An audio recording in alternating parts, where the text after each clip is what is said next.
Sebelum ini, pelakon popular Nabila Huda pernah meluahkan tidak bersetuju dengan keputusan membenarkan bidang lakonan untuk memulakan pengamparan ekoran wabak COVID-19 yang masih lagi belum pulih sepenuhnya.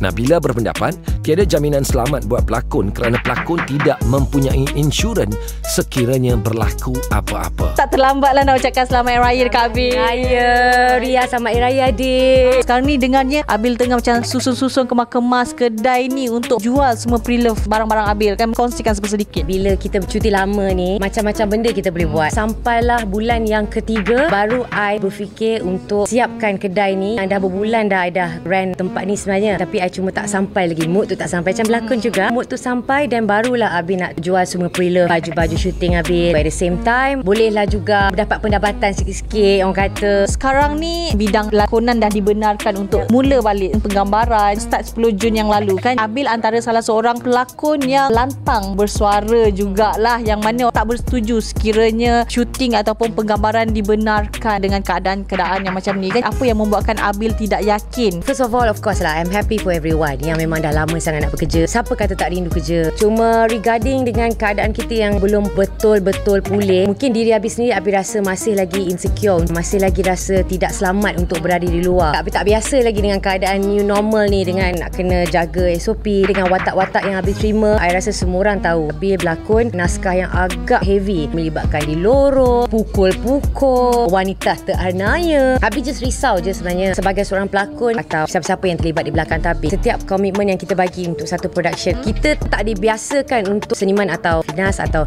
production untuk menyediakan insurans untuk kita, untuk menunjukkan macam okay, we are safe now. Abil tak adalah lantang menyalahkan siapa, tapi maksudnya macam Abil cuma rasa dan tertanya macam mana kalau if anything happen, kalau kita terkena jangkitan. Memang betul kerajaan akan tanggung 100% kalau kita berjangkit, tapi what if benda tu happen kepada diri kita? Kita dah kena quarantine 14 days. How about our family? Sebenarnya banyak persoalan je. Saya rasa semua dah lega dah untuk bekerja, masuk set kan. Tapi saya pun tak tahu macam mana penjagaan SOP tu nak buat dekat set tu. Apa-apa pun kita tengoklah dulu macam mana yang first batch yang shoot ni dulu. Macam Abil, to be honest, Abil tak ready lagi nak bekerja. Ada offer yang untuk Abil shoot dalam masa terdekat ni, tapi Abil cakap dengan diorang nicely lah, bagi tahu diorang Abil tak ready yet untuk keluar. Mungkin dia mengambil masa pelan-pelan. Macam today you guys datang interview Abil. Sebenarnya selama berbulan ni tak ada langsung orang yang Abil jumpa untuk pergi luar tu, involve dengan location yang dekat luar. Saya sebenarnya fikir apa tau, macam kebersihan keliling tu, saya pun tak ada nak against anyone pun. Saya dengan diri saya sendiri sebenarnya. Saya tanya few orang juga yang belakang tabir, diorang sendiri cakap macam agak susah sikit pasal shooting filem, drama, dia melibatkan ramai orang. Kalau TVC tu kita faham sikit-sikit,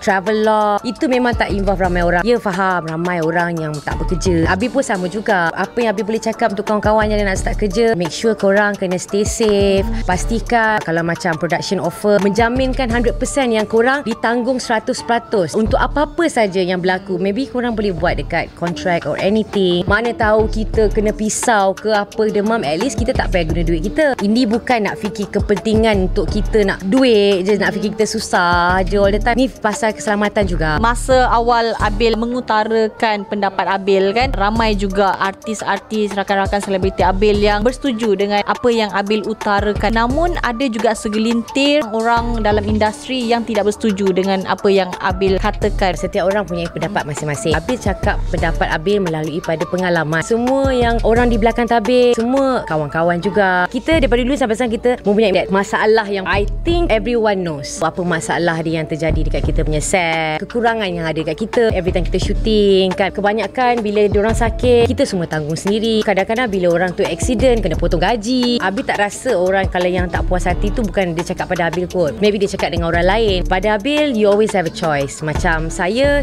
pilih untuk berehat kejap, relax kejap. Saya ada kerja, ada job, tapi bulan Oktober, November, Disember, hopefully saya mengharap yang mungkin bulan 10 tu keadaan dah reda sikit. Sebelum ni pun Adit ada Interview on the phone kan? Yes, dengan Abil mengenai terpaksa berhentikan satu syuting telemovie sebab COVID ni kan. Pada awal dulu kan, bila agaknya you akan mula balik sambung syuting telemovie tu? Itulah dia, saya tak tahu bila akan start. Producer ada message, dia kata bila nak sambung kan. Saya bagi tahu dia lah jujur, saya kata saya tak bersedia lagi untuk bekerja. Dia kata okey, dia tengah tunggu date saya. Hopefully dia faham lah. I think I ada hak untuk mengatakan I'm not ready yet. Terakhir, apa yang Abil ingin katakan mungkin kepada rakan-rakan selebriti Abil, rakan-rakan kru-kru di belakang tabir yang dah pun memulakan penggambaran pada 10 Jun yang lalu? Itulah, Abil happy tengok diorang semua dah bekerja balik. Kepada semua kawan-kawan lain yang rakan-rakan artis atau belakang tabir, technical crew saya yang saya pernah kenal, stay safe to everyone. Jaga keselamatan yang penting.